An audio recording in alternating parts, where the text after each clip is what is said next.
ನನ್ನನೊಂದು ಬೊಂಬೆ ಎಂದು ಮಾಡಿದ, ಸರಿ ತಪ್ಪು ಕಲಿಸದೆ ದೂಡಿದ.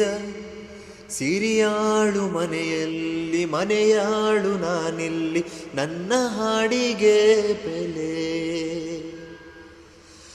ಹಣೆಯಲಿ ಬಡತನ ಗೀಚಿದ, ಬುದ್ಧಿ ಮೇಲೆ ಕಪ್ಪು ಮಸಿರಾಚಿದ.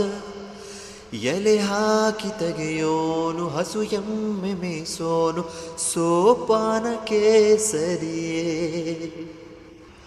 ಇರುಳಲ್ಲಿ ಬರಿ ಬಾವಿ ನೋಡಿದೆ, ಹಗಲಲ್ಲಿ ಹಾರೆಂದರೆ ಹಾರಿದೆ. ಆ ರಾತ್ರಿ ಗಂಟೆಂದರೆ ಹಾಕಿದೆ, ಈ ರಾತ್ರಿ ಹಾಡೆಂದರೆ ಹಾಡಿದೆ. ಕೈಗೊಂಬೆ ನಾನು, ಕುಣಿಸೋನು ನೀನು, ನಾ ಯಾರಿಗೆ ಹೇಳಲಿ.